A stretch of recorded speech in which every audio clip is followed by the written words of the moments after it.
Why should you watch a video about your last meal? I'm going to tell you, this is absolutely the best meal that you can prepare, and it'll impress your friends. When you pull this thing out of the oven and see the puffs and how large and beautiful it is and how easy it is to make, you'll go, oh my God, I wish I'd known about this earlier. My sister Bonnie is going to share how to make the recipe. So you may think that food videos are not worth watching, but I'm telling you, this one is. I also show a piece of art, so it kind of makes it an art video too. So I encourage you to think about what your last meal would be, and then wonder if making this might be fun for you in the new year. Enjoy the video.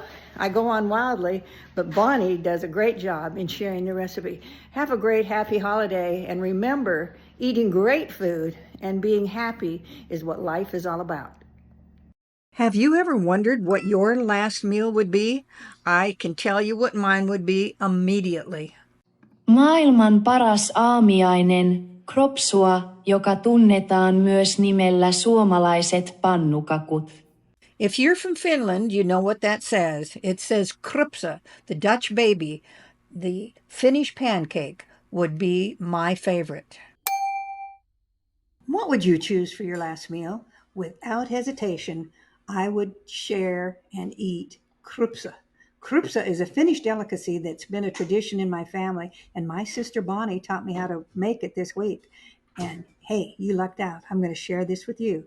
Kroupsa. Maailman paras aamiainen, kropsua, joka tunnetaan myös nimellä suomalaiset pannukakut. Welcome to a culinary journey where we explore a dish so special that I'd happily make it my last meal. Kroupsa, the beloved Finnish pancake. What would you eat as your last meal? Imagine having your pick of anything, whether it's fruit, fish, fowl, meat, or dessert. Kroupsa, pronounced as pannukakku by some Swedes, is a Finnish pancake that holds a special place in Finnish homes. I am so thankful I have this painting that I did when I was in my 30s of my grandmother and my father in Hughenden, Alberta when he was a little boy. It's a treasured memory for me. So I'm so grateful to my sister Bonnie for sharing this recipe from my Grandma Johnson from Canada. Thank you so much, Bonnie, and thank you, Grandma Johnson. So if you want to impress your friends and have a wonderful culinary treat, then Kroupsa is my last meal. Kroupsa is a treat that's more than just an ordinary dessert. Just look how impressive this is. It's light and airy, and it looks good, and it's easy to make. So if I were asked, what is my last meal? My immediate answer, faster than a heartbeat? Kroupsa, a thin, Finnish pancake. It's an unforgettable culinary experience, a blend of tradition and taste. Simple ingredients: eggs, flour, sugar, and love. I remember my Finnish grandmother, Sofia Täti, making Kroupsa for us when we were little. Her oven pancake was the star of every family gathering. Pancakes combine crispness and soft texture with the flavor of open fire cooking. I love my Grandma Johnson, and I'm so thankful I did this painting back in my 30s of my grandmother and my father at their Hughenden farm in Alberta. So don't always sell all your paintings. Keep some for memories. You'll treasure them always, just as I have treasured this family recipe. But I'm hungry. Let's start learning how to make Kroupsa. These Finnish words all mean the same thing: pancake. Lettu, lätty, plätty, ohukainen ja räiskele. To start off the recipe, you need eggs. You're going to need 3 eggs for each recipe that you make. Bonnie places the eggs in a bowl of warm water so that they come to room temperature easily. They are room temperature, and so we're going to let these sit for a few minutes and come to room temperature. And of course, you'll need 2 sticks of fresh butter. Bonnie put the butter in the microwave and melted it. She didn't cook it for very long, just for like 30 seconds or less, until the butter completely melted in the microwave. Bonnie likes whole milk and 1 teaspoon of pure vanilla. Now add 1/2 cup of all-purpose flour. She sifted the flour. Then she added sugar, 1 tablespoon. She used this cool little grinder to grind an actual nutmeg to get the flavor. She preheated the oven to 425 and then lowered it later. And then She when I preheated the get ready to pans. take 'em She out. made 2 at a time.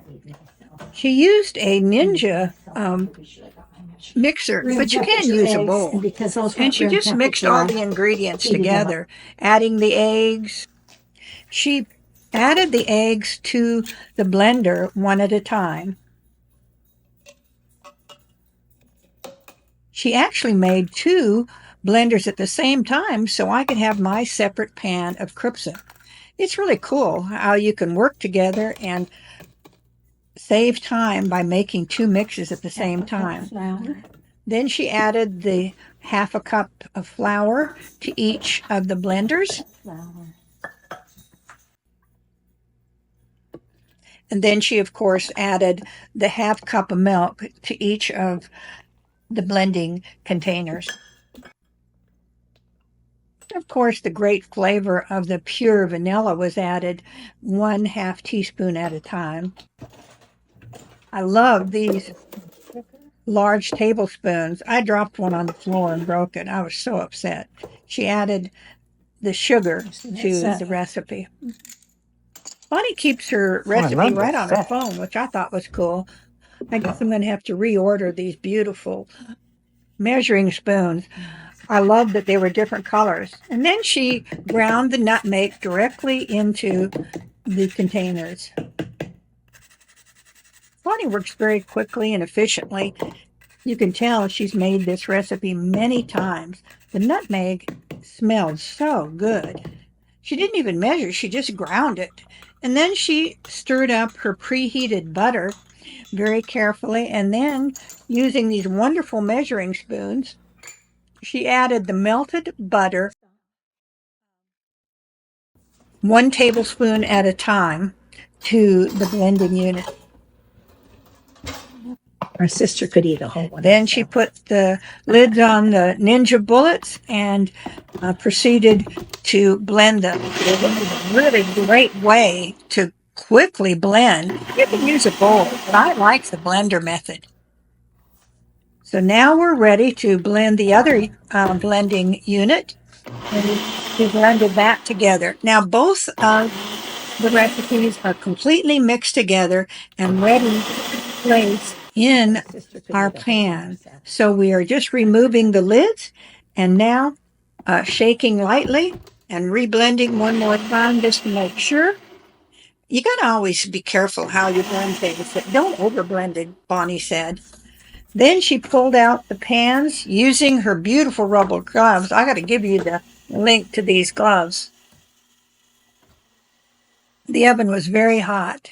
And then she put the butter into the pan, poured a little butter in the pan, and poured the batter directly into the pan. She placed both of the pans directly into the oven, and she had lowered the temperature of the Kroupsa to 400 degrees.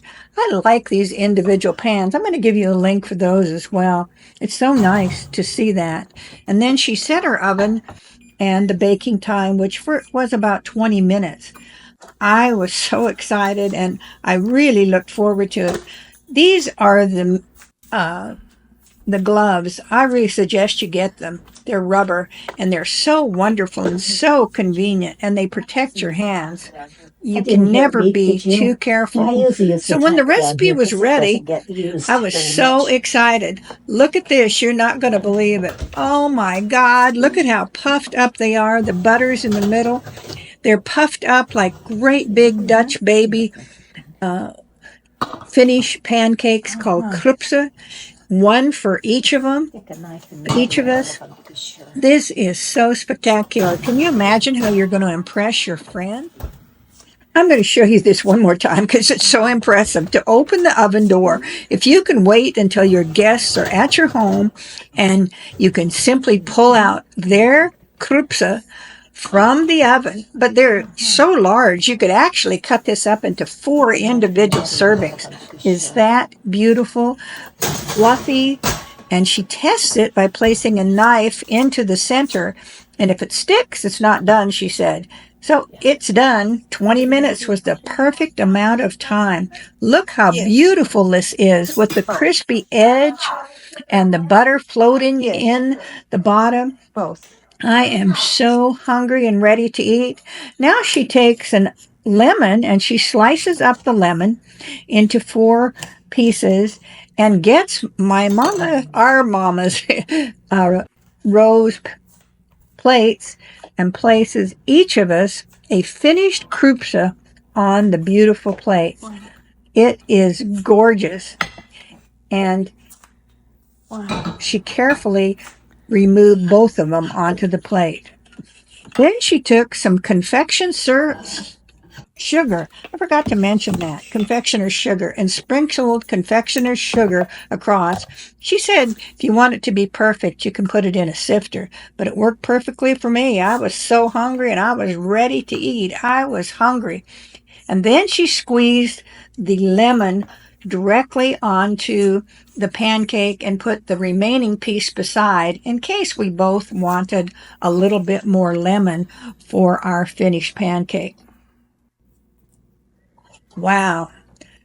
Then Bonnie took some beautiful maple syrup that she put in a little pitcher. She placed the pitcher in the oven and heated it. And then she got jam out. We got some raspberry jam, which I thought was absolutely delicious. She added the heated maple syrup to the top of each of our plates. Is this presentation gorgeous or what? And, of course, our finished cup of coffee in the background. I was so excited. This Kroupsa recipe, I cannot tell you how beautiful it is and how it's going to impress your friends. It impressed me. And the flavor, oh my God, the flavor is sensational. I immediately cut it up and wanted to eat it very, very quickly. Look at this. This is absolutely beautiful. It's a beautiful recipe, Kroupsa-Finnish pancake, and it is really impressive to serve to your guests or family members. I am so excited to learn how to cook this recipe. I've eaten it for years. It's the recipe of our Grandma Johnson from Hughenden, Alberta, Canada, and it is exceptional. Boy, Bonnie, thank you so much for teaching us to make this wonderful Finnish pancake called Kroupsa, also called a Dutch baby if you're German. So everyone out there, give this a try. Well, my name is Cheryl Johnson, and this is my sister, Bonnie Lupton. and we're so happy that you joined us for the family Kroupsa recipe, which we think, well, I know it would be my last meal. What would your last meal be, Bonnie? Daddy stew. Daddy stew. Okay, that's a commercial for an upcoming video that I'll get Bonnie to make daddy stew. My last meal is Kroupsa and Bonnie's is Daddy stew. so we wish you a really happy new year and blessings, and we're so grateful for our family, and we encourage you to spend time over this next holidays with your family and make your favorite meals. So from the Johnson girls, we call ourselves Carl's daughters, my sister Marlene in Hawaii and Bonnie and myself, Happy New Year. Happy New Year. Bonnie even gets to eat. Isn't this wonderful? You deserve the best of food. It's really good, Bonnie. I can't believe you cook like this all the time. You cook for yourself like this? Yeah. Why? Because I deserve it. You deserve the best of food and happy times also. Thank you for taking the time to watch this video. It's a wonderful tradition from our family. We really appreciate you giving comments and letting us know if you made the recipe and if you liked it. It's so impressive, and yes, it would be my last meal, Kroupsa. And so since it's coming into the new year, I don't know how to speak Finnish. I can say a few swear words like baskahosi. So if you know Finnish, you'll know what that means. So I wanted to say Happy New Year as we come into 2025. And I hope this will be your favorite meal. And I hope it's not your last meal. Stick with us and we'll share more fun art and cooking and all those wonderful things. We are so grateful for you, and we're counting our blessings, and we wish you more joy every day. Hauskaa joulua myös sinulle ja perheellesi. Se on hyvää joulua suomeksi niille, jotka eivät tiedä.